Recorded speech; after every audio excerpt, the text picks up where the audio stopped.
பெண்கள் நலத்திட்டங்கள் எல்லாமே மத்திய அரசு ஆல்ரெடி நாங்கள் கொடுத்ததில் தான் இந்த லேடிஸ் ஹாஸ்டலாக இருக்கிறோம் இதெல்லாமே நாங்கள் கொடுத்த திட்டங்களை தான் காப்பி பண்ணி ஸ்டிக்கர் பேஸ்ட் ஒட்டிக்கிறாங்க. இது ஆக்சுவலி இன்வெஸ்ட்மெண்ட் ஸ்டிக்கர் மாடல் அரசு தான். அடுத்தவங்கள பார்த்து காப்பி பண்ணுறது தான். இவங்களுக்கு என்னைக்குமே சுய புத்தி இருந்ததில் சுயமாக எதுவுமே யோசிச்சதே கிடையாது. ஒவ்வொரு இடத்துலையுமே நாங்கள் பண்ணுறது காப்பி பண்ணி பண்ணுறது தான்.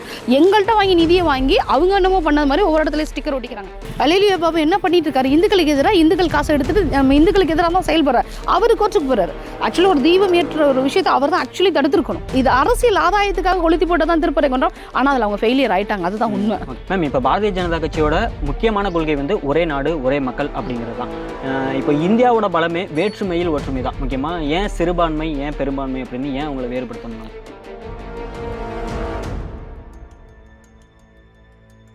முதலமைச்சர் ஸ்டாலின் அவர்கள் சொல்கிறதுபடி நாங்கள் நிறைய மதுவிலக்கு மசோதா போடுறோம், ஆனால் மத்திய அரசு பதில் அளிக்க மாட்டேங்கிறாங்க, மத்திய அரசு இது இப்போ ஒரு பொருட்டாகவே எடுக்க மாட்டேங்கிறாங்க அப்படின்னு சொல்கிறாங்க. நீட் அப்படிங்கிறது ஒரு மிகப்பெரிய பிரச்சனையாக இருக்குது. இங்கே கூட தற்கொலையெல்லாம் நடந்திருக்கு தமிழ்நாட்டில்.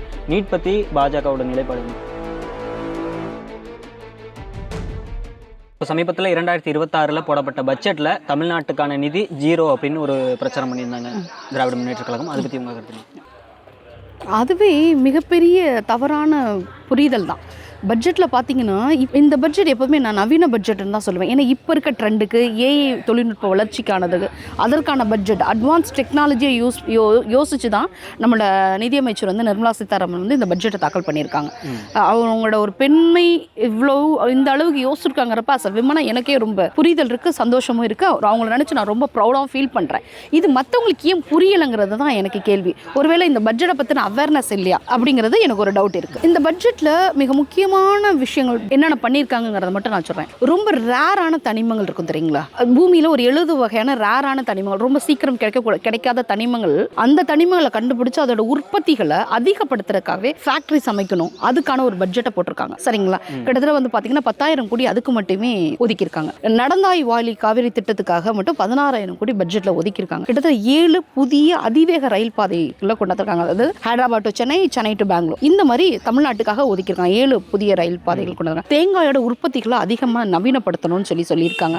அடுத்து வந்து பார்த்தீங்கன்னா பழவேற்காட்டில் பறவைகள் சரணாலயங்களை அமைக்கணும், அதை பொதுமக்களோட பார்வைக்கு வைக்கணும் அப்படிங்கிறதுக்காகவும் கொடுத்துருக்காங்க. ஆதிச்சநல்லூரில் பார்த்தீங்கன்னா தொழில் துறைகளை வந்து உலக அளவில் விரிவுபடுத்தணும் அப்படிங்கிற ஒரே காரணத்துக்காக அதற்கான பட்ஜெட்டையும் நிதியில் ஒதுக்கியிருக்காங்க. பொதியமலையில் பார்த்தீங்கன்னா ட்ரெக்கிங்காக அதுக்கும் பட்ஜெட்டில் நிதி ஒதுக்கியிருக்காங்க. அடுத்து இப்போ இருக்க தொழில்நுட்பத்துக்கான AVGCன்னு ஒன்று இருக்கு இல்லைங்களா?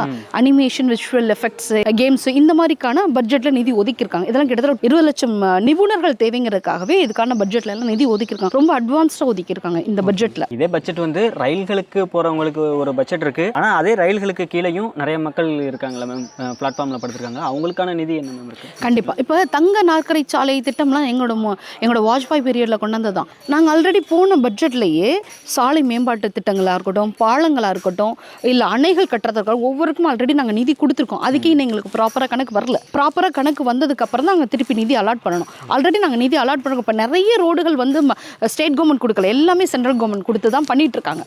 அதை நீங்கள் கணக்கெடுத்து பார்த்தீங்கனாலே தெரிஞ்சிடும். ஆனால் இங்கே உள்ள மாநில அரசாங்கம் வந்து மத்திய அரசு சரியான நிதி ஒதுக்க மாட்டேங்குது. அப்படி ஒதுக்காட்டியும் வந்து இந்த சில திட்டங்களுக்கெல்லாம் வந்து நாங்கள் ஸ்டிக்கர் ஒட்டிக்கிறதா சொல்கிறாங்க அப்படின்லாம் ஒரு பேச்சு அடிப்படுது. கண்டிப்பாக. ஸோ இப்போ ரேஷன் கடையில் பார்த்துட்டிங்க அப்படின்னா ரேஷன் கடையில் கொடுக்குற அனைத்து பொருட்களுமே மத்திய அரசாங்கத்தில் கொடுக்கக்கூடிய ஒரு விஷயம். அது மாநில அரசுக்கு அதுக்கு சம்பந்தம். மாநிலத்தோட பங்கீடு வெறும் 5% தான். 98% கிட்ட வந்து மத்திய அரசு கொடுக்குறதா. மீதி 2-3% தான் மாநில அரசோட கான்ட்ரிபியூஷன் இதில் இருக்குது. அதில் பார்த்திங்கன்னா வேகமாக வந்து ஸ்டிக்கர் ஒட்டிடுறது ஒவ்வொரு இடத்துலையுமே. மோஸ்ட் ஆஃப் ஆல் வந்து பார்த்திங்கன்னா அந்த பெண்கள் நலத்திட்டங்கள் எல்லாமே மத்திய அரசு ஆல்ரெடி நாங்கள் கொடுத்ததில் தான். இந்த லேடிஸ் ஹாஸ்டலாக இருக்கிறோம், இதெல்லாமே நாங்கள் கொடுத்த திட்டங்களை தான் காப்பி பண்ணி ஸ்டிக்கர் பேஸ்ட் ஒட்டிக்கிறாங்க. இது ஆக்சுவலி இன்வெஸ்ட்மெண்ட் ஸ்டிக்கர் மாடல் அரசு தான். அடுத்தவங்கள பார்த்து காப்பி பண்ணுறது தான். இவங்களுக்கு என்னைக்குமே சுய புத்தி இருந்ததில் சுயமாக எதுவுமே யோசிச்சதே கிடையாது. ஒவ்வொரு இடத்துலையுமே நாங்கள் பண்ணுறதை காப்பி பண்ணி பண்ணுறது தான். எங்கள்கிட்ட வாங்கி நிதியை வாங்கி அவங்க என்னமோ பண்ணது மாதிரி ஒவ்வொரு இடத்துலையும் ஸ்டிக்கர் ஒட்டிக்கிறாங்க.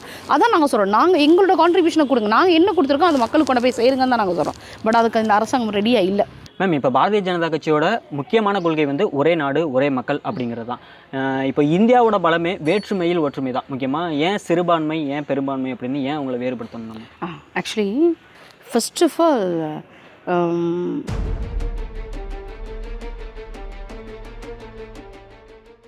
ரொம்ப அழகான கேள்விகள் கேட்டீங்க. ஒரே நாடு ஒரே சட்டம், இது எந்த இடத்துல ஸ்டார்ட் ஆனுச்சுங்கிற ஒரு மையப்புள்ளி ஒன்று இருக்கும். ஹவு டு பீப்புள் ரெகுலேட்டட் அப்படிங்கிற ஒரு கொஷினில் அரைஸ் ஆனது தான் இது இந்த யூசிசி உள்ளே வந்தது, யூனிஃபார்ம் சிவில் கோடே. இது ஏன் வேற்றுமையில் ஒற்றுமைன்னு அக்செப்டடு தான். இந்தியன் கான்ஸ்டியூஷனை பேஸ் பண்ணுறப்ப இந்தியா வந்து வேற்றுமையில் ஒற்றுமை அதை நாங்கள் இல்லைன்னே சொல்லலை. ஆனால் நான் ஒரு குடும்பத்தில் 3 அண்ணன் தம்பி இருக்கானா ஒவ்வொருத்தனுக்கும் ஒவ்வொரு தனித்தனி சட்டம் இருந்தால் இட்ஸ் நாட், அந்த குடும்பம் ஒன்றுலாம் போயிடும். இங்கே இது எப்படி யூசிசி உள்ளர வருதுங்கிற பார்த்தா இதை கொண்டு வரதுக்கு மெயின் காரணம் வந்தது ஒரு முஸ்லீம் விமன் தான். ஒரு 70 வயது பெண்மணி தான், ஷாபானுன்னு சொல்லிட்டு ஒரு லேடி இருக்காங்க. அவங்க தன்னோட 70 வயசில் முதுமை அடைகிறாங்க. அடைஞ்சோன்னா அவங்களால முதுமையின் காரணமாக கணவனுக்கு சரியான பணிவிடை செய்யணும்னா அவங்க கணவர் வந்து 70 வயசில் அந்த அம்மா வந்து முத்தலாக் சொல்லிவிட்டு 3 மாதம் தான் நான் ஜீவனாம்சம் கொடுப்பேன், ஸ்ரீயா சட்டத்தின்படி முஸ்லீம் லா படி நான் 3 மாதம் தான் கொடுப்பேங்க. அந்த அம்மா என்ன கேட்குறாங்க, எனக்கு வயசு 70 ஆயிடுச்சு. ஹைகோர்ட்டில் போய் அந்த அம்மா போடுற பெட்டிஷனே அதுதான். அந்த அம்மா இப்போ நீதிமன்றத்தை ஹைகோர்ட் அணுகிறப்ப அந்த அம்மா கேட்குறாங்க, 70 வயசு ஆயிடுச்சு, இந்துக்கள் ஜீவனாம்சம் கேசஸ்ல எல்லாம் பார்த்தீங்கன்னா வாழ்நாள் ஃபுல்லாகவே ஜீவனாம்சம் கொடுக்குறாங்க, பட் எங்களுக்கு மட்டும் ஏன் 3 மாதம் 3 தலாக்லேயே எங்களோட லைஃப் முடிஞ்சு போதே அப்படின்னு அந்த அம்மா, அவங்க வீட்டுக்கார் பேர் கான், அவங்களுக்கு எதிராக ஒரு வழக்கு தொடுக்கிறப்ப அது ஹைகோர்ட்லேருந்து சுப்ரீம் கோர்ட் அப்பீல் போகிறப்ப சுப்ரீம் கோர்ட்டு நீங்கள் கேட்ட கேள்வி ரொம்ப ஆக சிறந்தது, நீங்கள் முஸ்லீம் லாவை படி பேஸ் பண்ணிங்கன்னா உங்களுக்கு கண்டிப்பாக ஜீவனாம்சம் கிடைக்காது. ஸோ ஹிந்து லாஸை பேஸ் பண்ணுறப்ப எல்லாமே கிடைக்கும். இங்கே வந்து பர்சனல் லாவுக்குள்ளே யாருமே போகலை. இந்த மாதிரி பெண்களுக்கு எதிரான பொதுவாக பெண்கள் எதில் வருவாங்க, ஜீவனாம்சத்தில் வருவாங்க, விவாகரத்தில் வருவாங்க, தத்தெடுப்பில் வருவாங்க, இந்த மாதிரி ஒரு 3-4 செக்டார்ஸ் இருக்குது, திருமணத்தில் வருவாங்க. இப்போ இந்த 4 கேட்டகரியிலையும் பார்க்குறப்ப பெண்கள் எல்லாமே பொதுவாகவே அஃபெக்ட் ஆகுறாங்க. அப்போ தான் சுப்ரீம் கோர்ட் ஒரு யோசனை பண்ணுறாங்க. யோசனை பண்ணுறப்ப தான் யூசிசியை கொண்டு வந்தால் என்ன அப்படிங்கிறத வந்து அவங்களே வலியுறுத்துறாங்க கவர்மெண்ட்டுக்கு. மோடிஜி ஆல்ரெடி கையில் எடுத்ததுக்கப்புறம் அதை வலியுறுத்தினதே சுப்ரீம் கோர்ட்டு தான் வலியுறுத்தினது. இதில் என்னன்னா ஃபர்ஸ்ட் யூசிசியை வந்து அங்கீகரித்ததே வந்து நேருவும் டாக்டர் அம்பேத்கரும் தான். அன்னைக்கு இருந்த நிலைமைக்கு அன்னைக்கு சட்டத்துறை அமைச்சராக இருந்த அம்பேத்கர் தான் அன்னைக்கு யூசிசி கிட்டத்தட்ட 1956 எனாக்ட் பண்ணணுங்கிறதுக்காக அவ்வளோ எஃபோர்ட் எடுத்திருந்தார். சிறுபான்மையினரோட வாக்கு வங்கிக்காக தான் அன்னைக்கு நேரு அதை கைவிட்டுட்டார். ஆனால் இது ஆக்சுவலி முழுக்க சப்போர்ட் பண்ணது காங்கிரஸ் தான், முதல்ல முன்னெடுத்ததே காங்கிரஸ் தான். சிறுபான்மையினரோட வாக்கு வங்கிக்காக அவங்க இன்னைக்கு மாறிட்டாங்க, அது தெரிஞ்ச விஷயம் தான். இங்கே எல்லாமே வாக்கு அரசியலுக்காக ஒரு அரசியல் நடக்குது. மனசாட்சியை கலட்டி வச்சுட்டு வாக்கு அரசியலுக்காகவே ஒரு அரசியல் நடக்கிறது ரொம்ப வருத்தம் அளிக்கிறது. கண்டிப்பாக இங்கே ஒரே நாடு ஒரே சட்டம்ங்கிறது எல்லா பெண்களும் இங்கே பாதுகாப்பாக இருக்கும். ஆண்களை விட பெண்கள் இந்த சட்டத்தின் கீழே எல்லாருமே ப்ரொடெக்ஷனோட இருக்கும். அதனால இது அவசியம் தேவை. அது நடைமுறைக்கும் கொண்டு வந்ததில் அது எங்களோட பாரத பிரதமர் மோடிஜிக்கு எங்களோட பாராட்டுகளும் நன்றிகளும். மேம், இப்போ சிறுபான்மை பெரும்பான்மை அப்படிங்கிறது அவங்க பாதுகாப்புக்கு தான் கொண்டு வந்தது, வேறுபடுத்துறதுக்கு இல்லை அப்படின்னு சொல்லியிருக்கீங்க. ஆனால் அதுவே ஒரு பிரிவினைவாதமாக மாறி இப்போ சமீபத்தில் திருப்பரங்குன்றம் இஷ்யூலாம் நடந்திருக்கு. அதை பற்றியெல்லாம் உங்கள் கருத்து? ஆக்சுவலி இங்கே சிறுபான்மையினர் பெரும்பான்மைங்கிறது வந்து இங்கே இருக்க அரசியல்வாதிகள் கூடிய பிரித்தாளும் கொள்கை தான். இங்கே நடக்கிற ஒரு அரசியல் சூதாட்டம் தான். இங்கே எல்லாருக்குமே தெரியுது, என்னிலேருந்து வந்தவன் தான், ஒன்னுலேருந்து வந்தவன் தான் நான். இங்கே யாருமே பிரிவினை கிடையாது. இந்துக்கள்லேருந்து இப்போ இங்கே இருக்கக்கூடிய ஒவ்வொரு முஸ்லீம் சகோதரர்களும் கிறிஸ்துவ சகோதரர்களும் எல்லாமே எங்களோட தொப்புள் கொடி உறவுகள் தான். இவங்களே இங்கே சவுதியிலேருந்து உள்ளர வந்துட்டாங்களா, பாலஸ்தீனத்துலேருந்து வந்துட்டாங்களா, ஜெருசலேம்லேருந்து உள்ளர, எல்லாருமே எங்கள் தமிழ்நாட்டில் இந்தியாவிலே பிறந்து பிடிச்ச மார்க்கம் பிடிச்சி மதம் பிடிச்சது மாறி போனவங்க தான். அவன் எல்லாமே ஏன் தொப்புள் கொடி உறவு தான். அந்த புரிதல் எங்கள் பிஜேபியில் இருக்க ஒவ்வொருத்தருக்குமே தெரியும். அதனால தான் நாங்கள் கிறிஸ்டியானிட்டிக்கு எதிராக முஸ்லீம்ஸ்க்கு எதிராக பண்ண மாட்டோம். நீ என்னைக்கா தான் என் தாய் பிள்ளை தான், உனக்கு பிடிச்சிருக்கு நீ சேர்ந்துருக்க, உனக்கு பிடிச்சது நீ வழிபடுற, எனக்கு பிடிச்சது நாங்கள் வழிபடுறோம், நீ யாரு நானா இருக்கேன். இந்த புரிதல் எங்கள் எல்லார்ட்டையுமே இருக்குது. ஆனால் இவங்க எப்படி ஒத்துமையாக இருக்கலன்னு இருக்க இடையில இருக்க அரசியல்வாதிகள் கொளுத்தி போகிற ஒரு வேலை தான் இந்த இதெல்லாம். திருப்பரங்குன்ற இஷ்யூவே நமக்கு அப்படி நடந்தது தான். அங்கே இருக்க சகோதரர்கள் எங்கள்கிட்ட கேட்டிருக்க, நான் போய் அந்த இஷ்யூவில் பார்ட்டிசிபேட் பண்ணப்போ, மேடம் தீபம் தானே ஏற்றிட்டு போக வேண்டியது, நாங்களும் ஒன்றுமே சொல்லலைங்களே, நாங்கள் பாரில் ஒரு ஓரத்தில் இருக்கோம், நீங்கள் பாரில் ஒரு ஓரத்தில் இருக்கீங்க. ஆக்சுவலி கோர்ட்டு தலையிட்டு ஒரு ஜட்ஜ்மெண்ட் சொன்னதுக்கப்புறம் இதை பற்றி நான் விமர்சனம் பண்ணக்கூடாது. ஆனால் ஆதி அந்தத்துலேருந்து புராணூற்றுலேருந்து எல்லாமே திருப்பரங்குன்றம் யாருக்கும் மலைக்கும் சொந்தம்னு தெரிஞ்சு போச்சு. அதை தாண்டி ஒருத்தர் உள்ளர வந்துட்டாரு, பரவாயில்ல, அவன் என் அண்ணன் தம்பி தானே, முஸ்லீம்ஸ் என் அண்ணன் தம்பி தானே, திருப்பரங்குன்றம் உண்மையாலே ஹிந்துக்களுக்கானதுங்கிற எல்லாருக்கும் தெரிஞ்ச ஊரறிஞ்ச ஒரு விஷயம். வந்தது உள்ளர வந்து என் தம்பி தானே, என் அண்ணன் தானே, முஸ்லீம் சகோதரர் இருந்துட்டு போகிறாங்க, நாங்கள் அமைதியாக இருக்கிறோம், நீ இடையில இருக்கு, நீ ஏன் கொளுத்தி போடுற? அன்றைக்கி எந்த இஷ்யூமே இல்லை, நீ கொளுத்தி போட்டது மட்டும் தானே இருந்தது.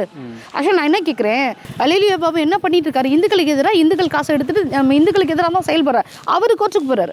ஆக்சுவலி ஒரு தீபம் ஏற்ற ஒரு விஷயத்தை அவர் தான் ஆக்சுவலி தடுத்துருக்கணும். இந்த இடத்துல கலாச்சாரமோ எந்த இடத்துலையுமே வந்து எங்களோட பண்பாடுகளோ நெறிமுறைகளோ எங்களோட பாரம்பரியமோ இந்த இடத்துல நாங்கள் விட்டு கொடுக்க விரும்பலை. நாங்கள் விட்டு கொடுக்கல. அவங்க வரல அங்கே இருக்கட்டும், நாங்கள் சிக்கந்தன் மலைக்கு பக்கம் போகலை, நாங்கள் வரல, எங்கள் இடத்துல போய் தீபம் ஏற்றிட்டு வரதுல என்ன வந்துட போகுது?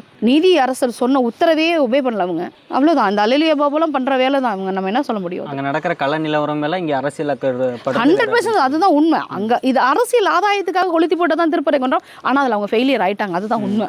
மேம், ஆனால் அமைச்சர் சேகர் பாபு அவர்கள் நிறைய கோவில்களை மறுசீரமைப்பு பண்ணதை நிறைய கணக்கெல்லாம் காட்டுறாங்களே. ஆக்சுவலி இதில் பார்த்தீங்கன்னா நீங்கள் புனரமைக்கிறத வந்து புனரமைக்கிறது அவங்க கை காசு ஒன்றும் போட்டு பண்ணலை. நம்ம இந்துக்கள் போகிறப்ப உண்டியலில் போகிற காசு அதுவும் பாதி இது அவங்களுக்கு தான் போயிடுது. அதுக்கு ஒரு நிதியை ஒதுக்கி அப்படி புனரமைக்கிறோம். ஆனால் எவ்வளோ கோவில்கள் இடிக்கப்பட்டிருக்குங்கிற வீடியோ உங்களுக்கு எவ்வளோ வீடியோஸ் வேணும்? எங்கேயாவது ஒரு சர்ச் இடிச்சு பார்த்துருக்கோமா? எங்கேயாவது மசூதி இடிச்சு பார்த்துருக்கோம்? ஹிந்து கோவில்கள் இந்தியாவில் தமிழ்நாட்டில் அவ்வளோ தூரம் இடிக்கப்பட்டிருக்கு. இந்தியாவில் இடிக்கப்பட்டது கிடையாது, தமிழ்நாட்டில் அவ்வளோ கோவில்கள் இடிக்கப்பட்டிருக்கு. நிறைய கோவில்களில் இருக்கக்கூடிய வருமானங்கள் ஒவ்வொரு திமுக பிரமுகர் வீடுகளுக்கும் போகுது. அதுதான் உண்மையும் கூட. இந்துக்களோட காசு எடுத்து இந்துக்களுக்கு எதிராகவே செயல்படக்கூடிய அரசு இந்த ஆட்சி தான். அது நம்ம ரொம்ப வருத்தம் அளிக்கிற ஒரு விஷயம். ரொம்ப நாகரிகமாக பதில் சொல்லணுங்கிறக்கா ரொம்ப அமைதியாக என்னோட கோவத்தை அடக்கி வச்சுட்டு நாகரிகமாக பதில் சொல்லிட்டு இருக்கேன். இதுதான் நிதர்சனமான உண்மை. ஆனால் ஒவ்வொரு இடத்திலும் இந்துக்கள் வந்து தெரிஞ்சோ தெரியாமலோ பாதிக்கப்பட்டுட்டு தான் இருக்காங்க. அதனால தான் நான் ஒவ்வொருத்தரையும் சொல்கிறப்ப உண்டியலில் போய் காசு போடாதீங்க, யார் வீட்டுக்கோ போகுது, அதுக்கு அர்ச்சகர்களோட பூசாரிகளோட தட்டில் போடுங்க. அவங்க ஃபேமிலியாவது நல்லா இருக்கட்டும், நமக்காக பூஜை பண்ணுறாங்க, அவங்களுக்கு ப்ராப்பராக எந்த அமௌண்ட்டும் போய் சேரதில்லை. நீங்கள் உண்டியலில் காணிக்கனாலும் போய் உண்டியலில் போடவே மாட்டேன் போய். ஆனால் அர்ச்சகரோட தட்டில் என்னோட காணிக்கையும் தாங்க, நீங்கள் எனக்காக சர்வீஸ் பண்ணி கொடுக்குறீங்க, தெய்வத்தை என் பக்கத்திலே கூட்டிகிட்டு போகிறீங்க, அதுக்கான ஒரு காணிக்கையாக தான் நான் உங்களுக்கு இன்ன வரைக்கும் கொடுத்துட்ருக்கேன் நான். மேம், இப்போ தமிழ்நாட்டில் நீட் அப்படிங்கிறது ஒரு மிகப்பெரிய பிரச்சனை போயிட்டுருக்கு. தமிழ்நாடு மாநில அரசு முதலமைச்சர் ஸ்டாலின் அவர்கள் சொல்கிறதுபடி நாங்கள் நிறைய மதுவிலக்கு மசோதா போடுறோம், ஆனால் மத்திய அரசு பதில் அளிக்க மாட்டேங்கிறாங்க, மத்திய அரசு இது இப்போ ஒரு பொருட்டாகவே எடுக்க மாட்டேங்கிறாங்க அப்படின்னு சொல்கிறாங்க. நீட் அப்படிங்கிறது ஒரு மிகப்பெரிய பிரச்சனையாக இருக்குது. இங்கே கூட தற்கொலையெல்லாம் நடந்திருக்கு தமிழ்நாட்டில். நீட் பற்றி பாஜகவோட நிலைப்பாடு என்ன? ஓகே, ஆக்சுவலி நீட்டுங்கிறத பற்றி பார்த்திங்கன்னா நளினி சிதம்பரம் ஆல்ரெடி சொல்லிட்டாங்க. அஸ் அட்வொகேட்டாக நானும் நிறைய வீடியோஸ் இதில் போட்டிருக்கேன். ஆக்சுவலி இங்கே பார்த்தீங்கன்னா இந்தியன் கான்ஸ்டியூஷனில் state list, central list, concurrent லிஸ்ட்டுன்னு மொத்தம் 3 லிஸ்ட் இருக்குது. அதாவது பொதுப்பட்டியல், மத்திய பட்டியல், மாநில பட்டியல்னு ஒரு பட்டியல். கல்வி வந்து முன்னாடி பொதுப்பட்டியல் இருந்துச்சு, அப்புறம் மாநில பட்டியலுக்கு மாறிச்சு, அப்புறம் பொதுப்பட்டியல், இப்படியே போயிடுச்சு. போனதுக்கப்புறம் பார்த்திங்கன்னா இந்த நீட்டை பார்த்திங்க அப்படின்னா இது சென்ட்ரலைஸ்ட் ஆகிருக்கப்ப மாநில அரசாங்கத்தால் இது ஒன்றுமே பண்ண முடியாது. இது வந்து சென்ட்ரலைஸ்டாக இருக்க தான் ரொம்பவே நல்லது. ஏன்னா பக்கத்து மாநிலங்களில் நீட் அங்கே விலக்கு இல்லை, பக்கத்து மாநிலங்களில் நீட்டுக்கு விலக்கு இல்லை. தமிழ்நாட்டில் மட்டும் நீட்டுக்கு விலக்கு கொடுத்தா ரொம்ப பெரிய ஆபத்து. ஆக்சுவலி நீட்டை பற்றி ஏன் திமுக அரசு அலருது அப்படின்னா, இங்கே இருக்க நிறைய காலேஜஸும் ஸ்கூல்களும் வந்து டிஎம்கேயோட இதுதான். உங்களுக்கு புரியுதுங்களா? இங்கே வந்து நவோதயா பள்ளிகளே உள்ளர விட மாட்டேங்கிறாங்க டிஎம்கே. ஏன்னா அவங்களோட சன்சைன்ஸ் ஸ்கூலாக இருக்கட்டும், ஒவ்வொரு ஸ்கூலாக அவங்க இன்க்ரீஸ் பண்ணணும், அவங்க ஃபினான்சியல் வைஸ் இம்ப்ரூவ் ஆகணுங்கிறக்காக மத்திய அரசு கொண்டு கூடிய நவோதயா பள்ளிகளை இவங்க உள்ளர விடாமல் தடுக்கிறாங்க. அதே மாதிரி தான் இந்த நீட். இங்கே நீட் வந்து ரொம்ப ஈஸியஸ்ட் வே.